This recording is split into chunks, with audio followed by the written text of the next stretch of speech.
Hello guys, నేను విజయంటిక. ఈ వీడియోలో మనము మంచు ఫ్యామిలీ గొడవల గురించి మాట్లాడుకుందాము. హాట్ టాపిక్ గా నడుస్తుంది. సో ఈ గొడవల్లో అసలు ఎవరు కరెక్ట్, ఎవరు రాంగ్?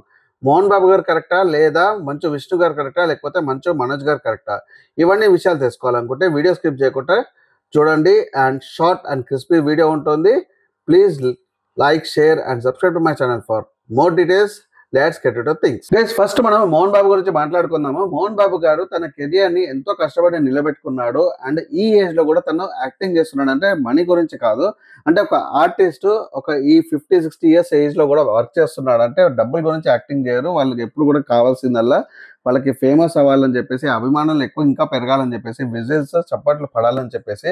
సో ఈ ఏజ్ లో తను కష్టపడుతున్నాడు. అంటే ఇప్పటి వరకు సంపాదించుకున్న కీర్తి ఇంకా పెంచుకోవడానికి ట్రై చేస్తున్నాడు. అండ్ ఇప్పటి వరకు సంపాదించిన మనీలో తను ఎన్నో సేవలు చేశాడు. అంటే ఆ సేవల్లో ఒకటి అతిపెద్ద సేవ విద్యా సేవ కూడా చేశాడు తను.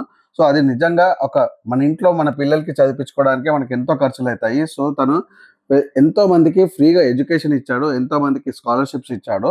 ఆల్మోస్ట్ ఒక 3 decades నుంచి సంపాదించుకున్న నేమ్ అండ్ ఫేమ్ పోతూ ఉంటే డెఫినెట్ గా చాలా బాధపడతారు ఒక ఆర్టిస్ట్ గా.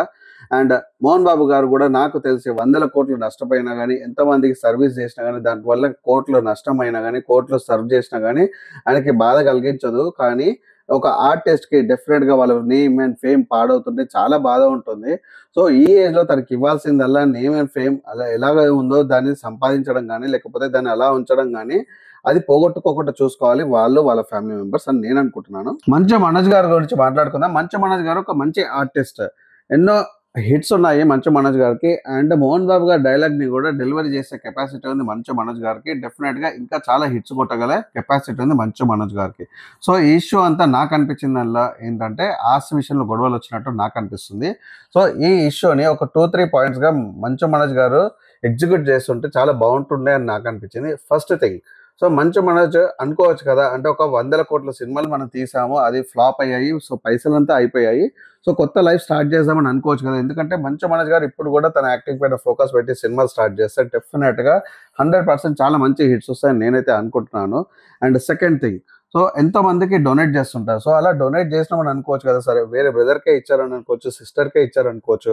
సో వాళ్ళకి ఇచ్చినందుకు వేరే బయట వాళ్ళకి వీళ్ళు చాలా డొనేట్ చేస్తున్నారు. సో అలాగే డొనేట్ చేసినాం అనుకోవచ్చు కదా. సో ఇష్యూ బయటికి రాదు. ఫస్ట్ థింగ్ ఏంటంటే ఇక్కడ ఇలాంటి స్టెప్స్ తీసుకుంటే, ఒకటి మంచు మనోజ్ గారికి మంచి పేరు వస్తుంది, గుడ్ బుక్స్ లో ఉంటారు. సెకండ్ థింగ్, వాళ్ళ పేరెంట్స్ ని ఎప్పుడు మంచిగా చూసుకున్నట్టు ఉంటుంది. సో మనీకి వాల్యూ ఇచ్చినట్టు ఉండదు. అండ్ థర్డ్ థింగ్, ఇంత పెద్ద ఇష్యూ కాదు, అంటే ఒక చిన్న ఇష్యూ గురించి మొత్తం అంతమంది ముంగట పెడితే మొత్తం ఆల్మోస్ట్ ప్రపంచం ముంగట వాళ్ళ ఇష్యూని బయట పెట్టినట్టు ఉన్నది. సో దాని వల్ల మోహన్ బాబు గారి ఫేమ్ తగ్గిపోతుందని నాకైతే డెఫినెట్ గా అనిపించింది. ఫోర్త్ పాయింట్, సో లీగల్ గా పేరెంట్స్ వాళ్ళకి ఎవరికి ఇవ్వాలనుకుంటే వాళ్ళకి ఇవ్వచ్చు. It's not mandatory. అంటే వీళ్ళకి ఇవ్వాలి, అబ్బాయికి ఫస్ట్ అబ్బాయికి ఇవ్వాలి, సెకండ్ వాళ్ళకి ఇవ్వాలి, థర్డ్ వాళ్ళకి ఇవ్వాలని లేదు. సో పేరెంట్స్ వాళ్ళు ఉన్నప్పుడు వాళ్ళు ఎవరికన్నా ఇవ్వచ్చు, ఆస్తుల్ని పంచవచ్చు. సో అతను ఎక్కడ కూడా రూల్ చేసే ఆప్షన్ లేదు, నాకు కావాలని చెప్పే ఆప్షన్ లేదు, లీగల్ గా వెళ్ళే ఆప్షన్ కూడా లేదు. కాబట్టి సో అది కొంచెం ఇన్వాలిడ్. కాబట్టి తనకు ఆస్తి కావాలన్నా, ఏది కావాలనుకున్నా కూర్చొని మాట్లాడుకోవచ్చు, బ్రదర్స్ తో కూర్చొని మాట్లాడుకోవచ్చు, ఫ్యామిలీతో కూర్చొని మాట్లాడుకోవచ్చు. అండ్ వాళ్ళకి ఎంతో మంది శ్రేయోభిలాషులు ఉన్నారు ఇండస్ట్రీలో, వాళ్ళందరితో కూర్చొని మాట్లాడుకోవచ్చు, ఒక మీటింగ్ పెట్టుకొని మాట్లాడుకోవచ్చు. సో ఫ్యామిలీని, అంటే అట్లీస్ట్ ఇక్కడ మనకంతా ట్రై చేయాల్సిందల్లా ఏంటంటే, వాళ్ళ పేరెంట్స్ అబౌవ్ 50 years ఉన్నారు, 3 decades నుంచి తన పేరు సంపాదించుకున్న పేరుని పాడు చేయకుండా ఉండాలి. కాబట్టి సో ఇవన్నీ చూసుకోవాలి. ఎందుకంటే మీరు ఒక పెద్ద స్కూల్ నడిపిస్తున్నారు కాబట్టి ఆ స్కూల్ వాళ్ళు కూడా మీకు ఇచ్చే రెస్పెక్ట్ ని కూడా పోగొట్టుకుంటూ చూసుకోవాలి. ఎందుకంటే కంప్లీట్ ఫ్యామిలీ మీద ఈ ఎఫెక్ట్ పడుతుంది. మీరు ఇష్యూ తీసింది ఒక్కరైనా కానీ కంప్లీట్ ఫ్యామిలీ మీద ఇష్యూ పడుతుంది. కాబట్టి మీరు ఒక స్కూల్ నడిపిస్తున్నారు కాబట్టి, అంటే ఒక ప్రిన్సిపల్ కి, ఒక టీచర్స్ కి ఎంతైతే రెస్పెక్ట్ ఉంటుందో డెఫినెట్ గా మీరు స్కూల్ నడిపిస్తున్నారు కాబట్టి మీకు మీ మీద ఇంకా దానికంటే ఎక్కువ రెస్పెక్ట్ ఉంటుంది. సో అవన్నీ పోగొట్టుకుంటూ ఉండాలంటే ఇవన్నీ కొంచెం మనం ఆలోచించి డెఫినెట్ గా విత్ ఇన్ ఇంట్లోనే చూసుకోవడము, లేకపోతే ఒక చిన్న మీటింగ్ పెట్టేసి తెలిసిన వాళ్ళతో మాట్లాడుకుంటే డెఫినెట్ గా చాలా బాగుంటుందని నాకు అనిపించింది. మంచు విష్ణు గారి గురించి మాట్లాడుకుందాం. మంచు విష్ణు కూడా చాలా మంచి యాక్టర్, చాలా మంచి హిట్స్ ఉన్నాయి.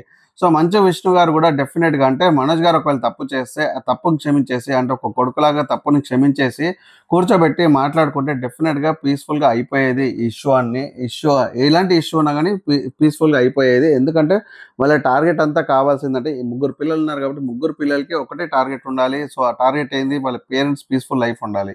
అండ్ ఇప్పటి వరకు సంపాదించుకున్న కీర్తిని పోగొట్టుకుంటూ చూసుకోవాలి వాళ్ళ ఫాదర్ది. అండ్ ఇప్పటి వరకు సేవలు చేస్తున్నాయి, అవి కంటిన్యూటీ కావాలి కాబట్టి అవి చూసుకోవాలి. చూసుకోవాలి. సో ఈ ముగ్గురు పిల్లల మీద డెఫినెట్గా ఆ బాధ్యతలు ఉన్నాయి. సో ఇవన్నీ కూడా ముగ్గురు కలిసి ఇంట్లో కూర్చొని మాట్లాడుకుంటే, ఎలాంటి ఇష్యూస్ ఉన్నా కానీ కూర్చొని మాట్లాడుకుంటే, ఒకసారి కాకపోతే ఇంకోసారి కూర్చొని మాట్లాడుకుంటే డెఫినెట్గా ఇష్యూస్ రిజాల్వ్ అవుతాయి. బట్ ఇక్కడ తన ఫేమ్ అంటే మోహన్ బాబు గారి ఫేమ్ అయితే పాడవుతున్నట్టు నాకు అనిపించింది. ఇక్కడ ఎవరు కరెక్ట్ ఎవరు రాంగ్ అన్నది ఇంపార్టెంట్ కాదు. ఇక్కడ ఎందుకంటే మనకి థర్డ్ పర్సన్ గా మనకి ఏదో ఒక బాధన అన్నట్టు అనిపిస్తుంది. బికాస్ ఎవరి బాధ వాళ్ళకి ఎక్కువగా కనిపిస్తుంది. అండ్ ఇక్కడ ముగ్గురు కూడా అంటే మోహన్ బాబు గారు ఇద్దరు సన్స్ అండ్ డాటర్ కూడా కలిసి ముగ్గురు కూడా వాళ్ళు కష్టపడాల్సిందల్లా ఏంటంటే వాళ్ళ పేరెంట్స్ ఫేమ్ పోకుండా వాళ్ళు ఇప్పటివరకు చేస్తున్న సేవలు కానీ, ఇప్పటివరకు చేస్తున్న సర్వీస్ కానీ, ఇప్పటివరకు ప్రజలకు చేస్తున్న సర్వీస్ కానీ ఎలాంటి ఆకరణ జరగకుండా వీళ్ళు అది కంటిన్యూటీ జరిగేటట్టు చూసుకోవాలి. ఫేమ్ పడిపోకుండా చూసుకోవాలి. ఒక 3 డికేట్స్ నుంచి సంపాదించుకున్న కీర్తిని పోగొట్టుకోకుండా చూసుకోవాలి. దాన్ని ఇంకా పెంచాలి కానీ తగ్గించకుండా చూసుకోవాలి. అండ్ ఈ విషయాలే కాకుండా సో ఎలాంటి ఇష్యూస్ ఉన్నా కానీ వాళ్ళు ముగ్గురు కూర్చొని మాట్లాడుకుంటే, లేకపోతే ఒక ఫ్యామిలీ కంప్లీట్ గా కూర్చొని మాట్లాడుకుంటే డెఫినెట్ గా రిజాల్వ్ అవుతుందని నేను అనుకుంటున్నాను. మీడియా కూడా ఇక్కడ చాలా బాధ్యత వహించాలి. సో ఎక్కడ కూడా అన్అఫీషియల్ ఇన్ఫర్మేషన్ తెలిస్తే కూడా సో వాళ్ళ ఫ్యామిలీ మెంబర్స్ కి తెలియజేయాలి. ఓకే, మీరు ఇంత పెద్ద ఫ్యామిలీ కాబట్టి ఇక్కడ మీ ఇన్ఫర్మేషన్ లీక్ అవుతుంది, లీక్ కాకుండా చూసుకోండి, ఇంట్లోనే మాట్లాడుకోండి, చేసుకోండి అన్నట్టు చెప్పాలి. కానీ దాన్ని డైరెక్ట్ పబ్లిష్ చేయొద్దు. ఎందుకంటున్నానంటే సినీ ఇండస్ట్రీని కాపాడుకోవాల్సింది డెఫినెట్ గా బాధ్యత మీడియా పైన కూడా ఉంటుంది. ఈ విషయం ఎందుకంటున్నానంటే సినీ ఇండస్ట్రీ వాళ్ళే అంటే ఒక ప్రజలకి, కామన్ ప్రజలకు ఏదైనా ఇష్యూ వస్తే, లైక్ అంటే ఒక సైక్లోన్ వచ్చినా కానీ, ఒక భూకంపం వచ్చినా కానీ, సో ఎలాంటి ఇష్యూ వచ్చినా కానీ పొలిటికల్ పార్టీస్ తర్వాత సినీ ఇండస్ట్రీ వాళ్ళే చాలా కోట్ల రూపాయలు ఫండ్ చేస్తారు, ఎలాంటి మళ్ళీ రీఫండ్ ఎక్స్పెక్ట్ చేయకుండా. సో సినీ ఇండస్ట్రీని డెఫినెట్ గా మీడియా కూడా కాపాడుకోవాలి. సో ఓన్లీ మంచి ఫ్యామిలీ కాదు, ఇలాంటి ఇష్యూస్ ఎప్పుడైనా ఒక ఫ్యామిలీలో వస్తే, అంటే ఒక సినీ ఇండస్ట్రీ ఫ్యామిలీలో పెద్ద ఫ్యామిలీస్ లో వస్తే గనక అవి అన్అఫీషియల్ గా తెలుస్తాయి. అఫీషియల్ గా తెలిస్తే వాళ్ళు చెప్పాలనుకుంటే డెఫినెట్ గా అది మీ బాధ్యత కాబట్టి చెప్పాల్సి వస్తుంది.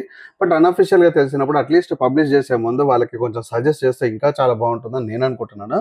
గైస్ ఇక్కడ మంచి విష్ణు గారు కరెక్టా, మంచి మోహన్ బాబు గారు కరెక్టా, లేకపోతే మంచి మనోజ్ గారు కరెక్టా అని చెప్పడానికి నేను ఈ వీడియో తీయలేదు. తీసిందల్లా ఏంటంటే ఒక సినీ అభిమానిగా, మోహన్ బాబు గారు అభిమానిగా 3 to 4 డికేట్స్ నుంచి ఆయన సంపాదించుకున్న పేరు పోతుంది కాబట్టి సో ఇలాంటి విషయాలు ఇంట్లోనే మాట్లాడుకుంటే చాలా బాగుంటుందని నేను అనుకున్నాను. సో అసలు నాకు నచ్చలేదు. ఇది మంచి విష్ణు గారి నుంచి బయటకు వచ్చినా కానీ నాకు నచ్చలేదు, లేకపోతే మంచి మనోజ్ గారి దగ్గర నుంచి బయటకు వచ్చినా నచ్చలేదు, లేకపోతే మంచి మోహన్ బాబు గారి నుంచి బయటకు వచ్చినా నచ్చలేదు. సో ఇంట్లోనే జరుగుతుంటే అంటే ఈ ఎన్ని ఇష్యూస్ ఉన్నారు ఇంట్లోనే మాట్లాడుకొని ఇంట్లో సెటిల్ చేసుకుంటే చాలా బాగుంటుందని నేను అనుకున్నాను. అందుకనే వీడియో తీశాను. And please like, share and subscribe my channel for more reviews, for more hot topics.